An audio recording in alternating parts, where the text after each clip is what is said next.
கன்னி ராசி அப்படிங்கிறது ஒரு அருமையான ராசி அப்படின்னே சொல்லலாம். ஏன்னா புதன் ஆளக்கூடிய ராசி. அதனால் இந்த கன்னி ராசி என்பவர்களுக்கு எங்கே தப்பு நடக்குதோ அந்த தப்பு மட்டும் தான் முதல்ல கண்ணுக்கு தெரியும், மற்றெல்லாம் அப்புறம் தான். அதே மாதிரி தன்னுடைய புத்திசாலித்தனத்தை தன்னுடைய வாழ்க்கைக்காக அதிகம் பயன்படுத்தவே மாட்டாங்க இந்த கன்னிராசி என்பவர்கள் அப்படின்னே சொல்லலாம். முடிந்தால் உங்களுடைய புத்திசாலித்தனத்தை உங்களுடைய வாழ்க்கைக்காக பயன்படுத்துங்க. அடுத்தவங்களுக்காக நீங்கள் எவ்வளோ ஹெல்ப் பண்ணுறீங்க அப்படின்னு சொல்லுவாங்க. இந்த அடிக்கடி இதில் கூட பார்ப்போம், உன்னுடைய புத்திசாலித்தனத்தை உனக்கு பயன்படுத்தடா, அடுத்தவனுக்கு பயன்படுத்தாத அப்படிங்கிற மாதிரி ஒரு டைலாக் பார்ப்போம். அது உங்களுக்கு தான் பொருந்தும் அப்படின்னே சொல்லலாம். ஏன்னா இந்த கன்னிராசி என்பவர்கள் எப்பவுமே பார்த்திங்கன்னா, நண்பருக்கோ அல்லது பக்கத்தில் இருக்கிற உறவுக்கோ ஒரு பிரச்சனை அப்படின்னா புத்தி ரொம்ப வேகமாக வேலை செய்யும். ஆனால் தனக்கு ஒரு பிரச்சனை அப்படின்னு வரும்போது மட்டும் அந்த பிரெயின் வேலையே செய்யாது. எந்த ஒரு இதுலேயும் பார்த்திங்கன்னா அந்த புத்திசாலித்தனத்தை தன்னுடைய வாழ்க்கைக்காக இந்த கன்னிராசி என்பவர்கள் பயன்படுத்த மாட்டாங்க அப்படின்னே சொல்லலாம். சரி, இவங்களுக்கு இந்த சனி பயிற்சிக்கு அப்புறம் இவங்களுடைய வாழ்க்கை என்னென்ன மாற்றங்கள் இவங்க சந்திக்க இருக்காங்க, அதோட கூட சந்திர கிரகணமும் ஏற்பட போகுது. இதனால் சின்ன சின்ன தாக்கங்களை இந்த கன்னிராசி என்பவர்கள் சந்திக்க இருக்காங்க. அது என்ன மாதிரியான தாக்கம், உங்களுக்கு சாதகமாக இருக்கா அல்லது பாதகமாக இருக்கா, எந்த விஷயத்தில் நீங்கள் கவனமாக இருக்கணும் அப்படிங்கிறத தொடர்ந்து இந்த வீடியோவில் பார்க்கலாம். நீங்கள் இப்போ தான் ஃபஸ்ட் டைமாக நம்ம சேனலை பார்க்குறதா இருந்தால் நம்ம சேனலை சப்ஸ்கிரைப் பண்ணிக்கோங்க. கூடவே இருக்கிற பெல் ஐக்கானையும் கிளிக் பண்ணிக்கோங்க.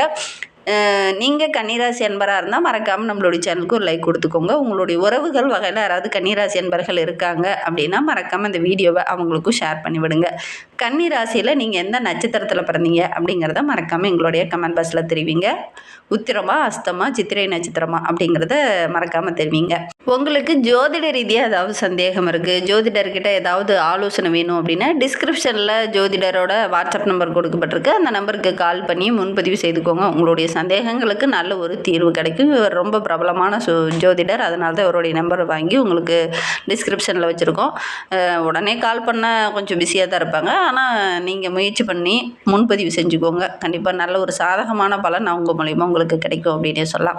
இந்த கன்னிராசி என்பர்களை பொறுத்தவரைக்கும் வருகின்ற நாட்களில் சனி பயிற்சி நடைபெற இருக்குது. 2026ஆம் ஆண்டு மார்ச் மாதம் 6ஆம் தேதி வெள்ளிக்கிழமை காலையில் 8:30 மணிக்கு சனி பகவான் தன்னுடைய சொந்த ராசியிலிருந்து விலகி மீன ராசிக்கு, குரு பகவானுடைய ராசிக்கு பயிற்சியாக இருக்கிறார். இதனால் ஒவ்வொரு ராசிக்காரங்களுக்கும் ஒரு சில பாதிப்புகள் ஏற்படும். நம்மளுடைய கன்னிராசி என்பவர்களுக்கு இந்த காலகட்டத்தில் என்னென்ன மாதிரியான பாதிப்புகள் ஏற்படும் அப்படிங்கிறத பார்க்கலாம். இந்த கன்னிராசி என்பவர்களுக்கு இது கண்டகச்சனி காலம் என்பதனால இந்த சனி பயிற்சி 7ஆம் இடத்துல நடைபெற்றதுனால நம்மளுடைய கன்னிராசி என்பவர்கள் அவசியம் ரொம்ப பொறுமையாக இருக்கணும். ஒரு வண்டி வாகனத்திலே போகிறீங்க அப்படின்னா கூட ரொம்ப பொறுமையாக இருக்கணும். எடுக்கிற காரியங்கள்லாம் டக்குன்னு உங்களுக்கு சாதகமாக அமையும் அப்படின்னு சொல்ல முடியாது. சின்ன சின்ன தடைகள், போராட்டங்கள் இதெல்லாம் கொஞ்சம் வரும். யாருக்காவது கடன் கொடுத்தீங்கன்னா கூட அந்த கடன் திருப்பி வர்றதுக்கு ரொம்ப சிக்கல்கள், தடைகள் இதெல்லாம் கொஞ்சம் வர்றதுக்கான சூழ்நிலை இருக்குது. நிதானமற்ற ஒரு போக்கு இந்த காலகட்டத்தில் உங்களுக்கு ஏற்படும். பொறுமையாக இருப்பீங்க, நிதானமாக தான் இருப்பீங்க. ஆனால் இந்த காலகட்டத்தில் நிதானம் இல்லாமல் டக்குன்னு மற்றவங்ககிட்ட பேசிடுவீங்க. அதனால் ஒரு சின்ன சின்ன இடைஞ்சல்கள் வரதுக்கான ஒரு சூழ்நிலை இருக்குது.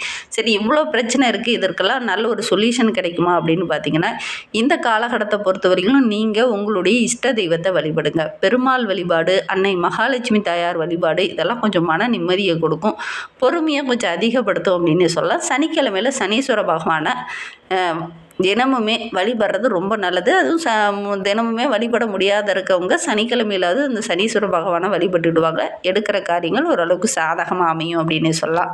சரி, இந்த சந்திர கிரகணமாவது உங்களுக்கு சாதகமாக அமைந்திருக்கா? சந்திர கிரகணம் வருகின்ற மார்ச் 3ஆம் தேதி சந்திர கிரகணம் ஏற்பட போது இதனால் ஒரு சில மாற்றங்களை இவங்க சந்திக்க வேண்டிய ஒரு சூழ்நிலை இருக்குது. சந்திரன் மனோகாரகன். அவர் கிரகணம் ஆகும்போது ஒரு சில இடைஞ்சல்கள் கொஞ்சம் வரதுக்கான சூழ்நிலை இருக்குது. நம்ம இந்தியாவில் ஒரு 3-3:30 மணிக்கு சந்திர கிரகணம் ஆரம்பிக்க போகுது.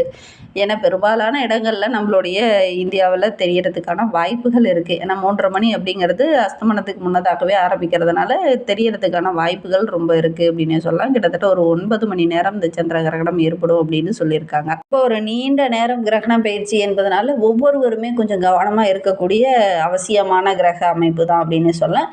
இந்த கிரகண நேரத்தில் பெரும்பாலும் வீட்டில் சாப்பிட்றது இதெல்லாம் நம்ம முன்னோர்களும் சரி காலகாலமாக பின்பற்றிட்டு வர ஒரு விஷயந்தான். ஏன்னா இந்த கிரகண நேரத்தில் எந்த ஒரு நல்ல விஷயமும் செய்ய மாட்டாங்க. கிரகண நேரத்தில் பெரும்பாலும் சாப்பிட்றதையே கூட அவாய்ட் பண்ணுவாங்க.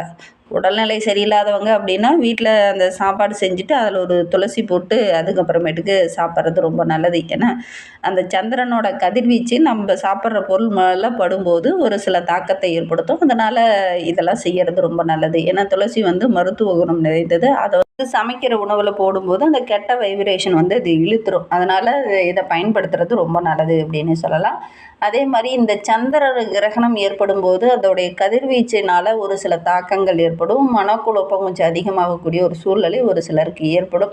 நம்மளுடைய கன்னிராசி என்பவர்களுக்கு பொதுவாகவே கன்னிராசியில் அஸ்தம் நட்சத்திரக்காரங்க சந்திரனோட ஆதிக்கத்தில் பிறந்தவங்க. அதனால் இவங்களுக்கு கொஞ்சம் சின்ன சின்ன இடைஞ்சல்கள் வரும். கொஞ்சம் கவனமாக இருக்கணும். இந்த கிரகணத்துக்கு அப்புறம் பார்த்திங்கன்னா சின்ன சின்ன மாற்றங்கள் உங்களுடைய லைஃப்பில் நடக்கிறதுக்கான வாய்ப்புகள் கொஞ்சம் இருக்குது அப்படின்னே சொல்லலாம்.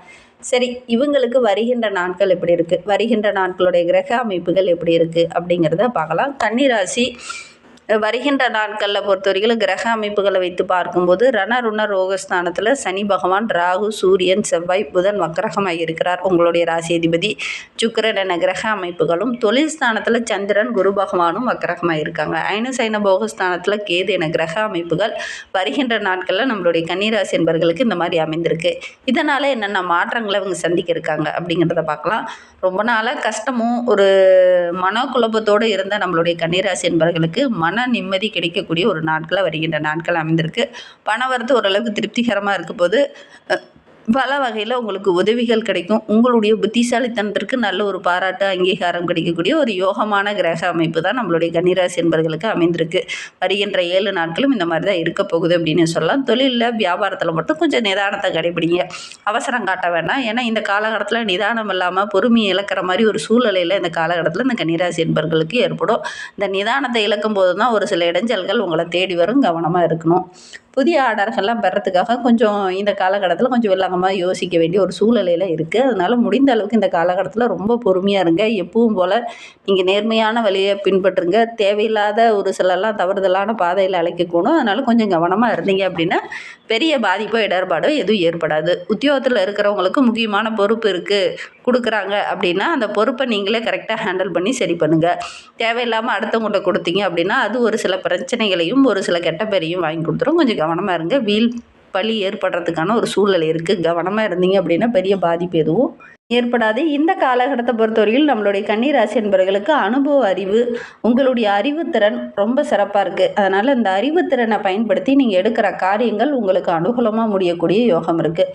உறவினர்கள் வருகை இருக்குது. பெண்கள் வந்து மற்ற பெண்கள் மூலிமா சில உதவிகள் கிடைக்கும். அதனால் ஓரளவுக்கு அனுகூலமான பலன் கிடைக்கக்கூடிய ஒரு யோகமான கிரக அமைப்பு இந்த கன்னிராசி பெண்களுக்கு அமைந்திருக்கு அப்படின்னு சொல்லலாம். சொத்து சம்பந்தமான விவகாரங்களில் இருக்கிறவங்க கொஞ்சம் கவனமாக இருக்கணும். சின்ன சின்ன தடைகள், பிரச்சனைகள் வரதுக்கான ஒரு சூழ்நிலை இருக்குது. அரசியல் சார்ந்த தொழிலில் இருக்கிறவங்க கொஞ்சம் வீண் வில்லங்கங்கள் வரதுக்கான சூழ்நிலை இருக்குது. கவனமாக செயல்படணும். வெளியூர் பயணங்கள்லாம் கொஞ்சம் கவனமாக இருக்கிறது நல்லது. இந்த கன்னிராசி மாணவர்கள் இந்த காலகட்டத்தில் கொஞ்சம் அதிக எஃபெக்ட் போட்டு படிங்க. நல்ல ஒரு மதிப்பெண் பெறக்கூடிய யோகம் இருக்குது. கன்னிராசியில் உத்திரம் நட்சத்திரத்தில் பிறந்தவங்களுக்கு வருகின்ற நாட்கள் அப்படிங்கிறது ரொம்ப சிறப்பான நாட்களாக அமைந்திருக்கு.